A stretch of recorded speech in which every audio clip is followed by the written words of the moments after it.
Muktamar ke-10 yang masih asing, masih orang asing ndik mantau apa-apa di Lombok kan.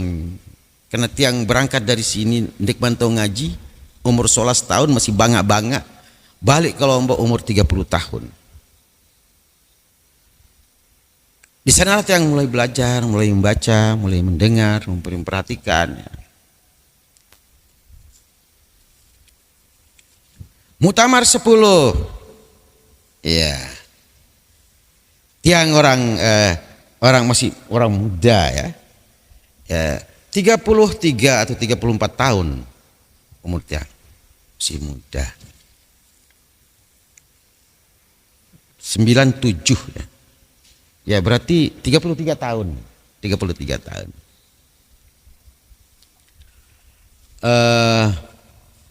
Muktamar 98 ya. 98. Meninggalnya Bapak Maulana 97. Muktamar. Nah, mulailah di situ yang seharusnya yang milenial ini harus mengetahuinya. Menjelang 97, setelah 97, bila perlu 5 tahun sebelumnya, 5 tahun setelahnya, 10 tahun, baru clear permasalahannya. 9 tahun, 5 tahun sebelum 97, yang hanya mengikuti 2 tahun setengah, tapi sudah kelihatan. 5 tahun setelah 97, semakin kelihatan di situ.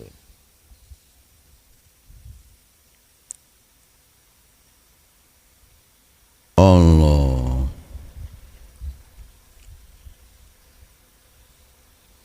Hultah pertama setelah Bapak Maulana Syekh meninggal di Pancor.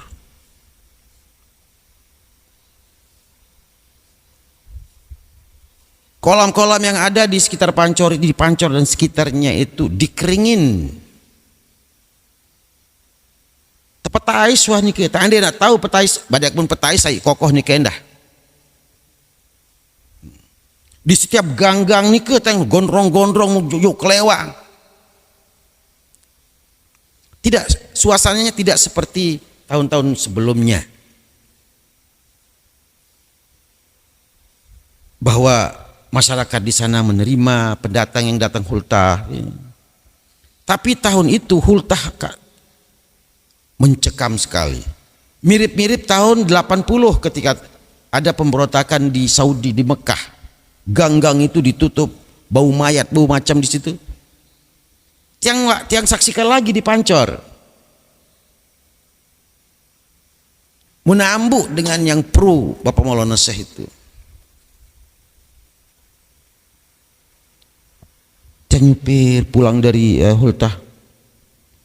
Kebetulan tiang noleh ke gang. Karena sepi, tidak seperti sebelumnya.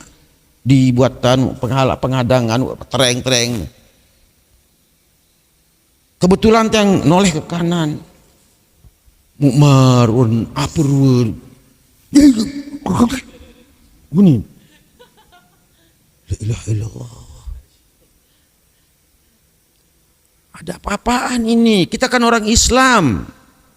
Kami ini murid Bapak Maulana Syekh, kami ini pengikut Bapak Maulana Syekh, kok diintimidasi seperti ini. Disitulah mulainya NW, Pancor dan ilmu yang lain. Apalagi sekarang ini semakin jauh. Gitu. Tapi inilah induknya, intinya dulu. Kenapa kita tidak bertahan? Kenapa harus hijrah ke Kalijaga? Kenapa tidak berusaha untuk bersatu? Tadi sudah dijawab, sudah. Kami dari Masyayikh Mahat bertahan sampai hampir setahun itu. Tidak bergerak dari Pancor itu. Sekalipun anak kita Tulab Mahat itu diintimidasi. Terjerit, terpalek, tergetik, darah dulu, terjagur.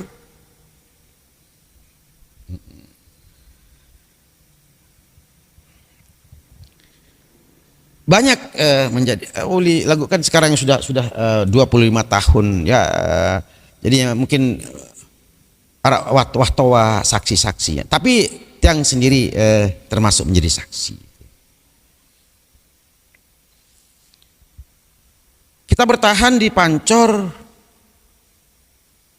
Pertama mempertahankan Abror, pengajian Jumat itu. Tuangguru Abdul Rahim bertahan dulu ngaji. Tapi beliau itu awalnya tiang kira tidak serius. Beliau mau dibunuh. Wah, jadi ragi dengan Pancor, Bas. Sehingga Muna waktu itu sebagai pengendali. Kalau gitu sudahlah, Priak Tuangguru Abdul Rahim, wah takut gati. Dipilihlah Masyayikh Mahat yang paling kecil, yang paling tidak dikenal di situ. Karena Mesak Bajang jadi Tuangguru lah Masyayikh Mahat. Mesak paling gagah. Ya.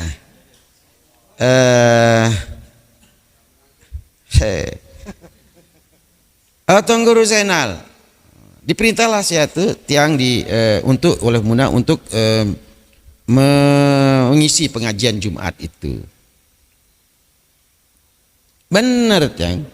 Jadi setiap kali orang ngaji di situ ada yang dari mereka itu yang mengontrol.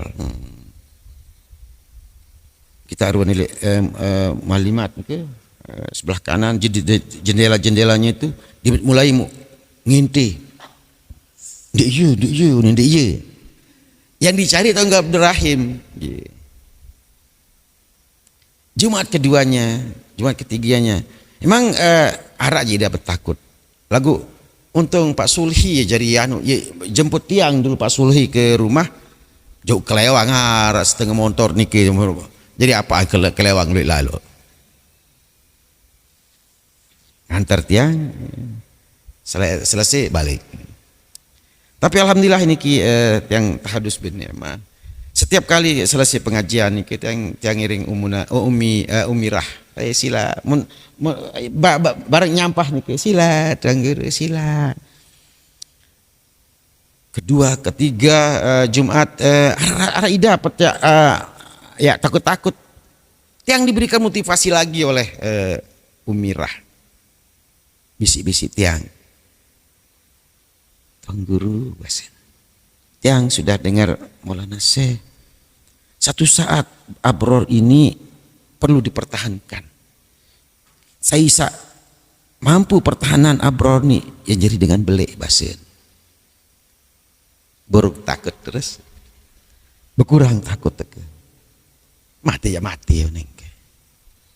Lagu setiap kali kita balik pulang pergi dari Abror ke Peraya itu di ganggang itu memang terturun kelewang gitu.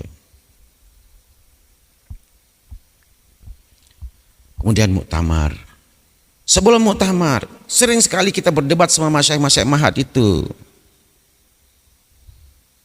Ada yang segera kita selamatkan anak-anak, segera kita menyelamatkan diri. Ada sebagian hendak kita bertahan, begitu terus sampai hampir setahun. Upaya kita untuk bertahan di Pancor, tidak usah kemana-mana. Kita sabar, kita bertahan dengan apa adanya. Tapi kalau kita terus bertahan seperti itu, lebih karena jagur, lebih karena tani ayak.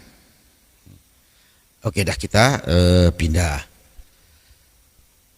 Apakah tidak ada upaya lagi? Kita ngerek, kita kena ngemis ke pemerintah waktu itu, Harun Rashid. Ayo, selamatkan kami, persatukan kami. Ingat waktu ini Suhaimi Ismi jadi pejabat di Kanwil. Tiang ngiring beberapa masyayikh gitu diterima di gubernuran. Tapi tidak, karena memang kepentingan raksasa, kepentingan itu politik, NW itu harus tetap seperti itu. Sudah kita berusaha menjauh dari konflik dan minta perlindungan dari pemerintah. Ngerek kita ke pemerintah. Ayo selamatkan kami. Jaga kami. Kami tidak berdaya. Tapi tidak ada. Ini mungkin bukan keinginan, tapi motivasi untuk dimanapun kita berada, pelunggup Summit terutama di situ, untuk mempertahankan diri, pertahankan identitas, pertahankan alma mater, pertahankan guru, pertahankan agama melalui Nahdlatul Ulama, dan di mana saja sebenarnya tantangan itu, hambatan itu ada. Mohon maaf kalau materi yang Tiang sampaikan ini hanya seperti itu, tapi itu apa adanya yang Tiang rasakan, yang Tiang alami, dan bagi saya itu hal penting untuk mempertahankan NW ini di mana-mana dan kapan saja. Orang-orang hebat saya temukan. Yang paling di depan orang hebat itu adalah Umunah. Makanya yang terakhir tadi lihat beliau itu begitu sepuh dan sudah lemas. Lelah, Tiang bilang, mana beberapa tahun yang lalu, 10 tahun yang lalu, 20 tahun yang lalu, 23 tahun yang lalu, 98 tengiring beliau ke Sembalun, ke Lombok Utara. Hebat beliau itu. Nina menjaga organisasimu. Bani bahasa Lombok Timur, Bani Besoal. Bani Besoal. Nggih. Mungkin ini yang dapat kami sampaikan. Mudah-mudahan ada pertemuan lagi, nasib mungkin kapan saja secara kelompok seperti ini, secara perorangan kita diskusi lepas itu akan lebih mungkin mengenal.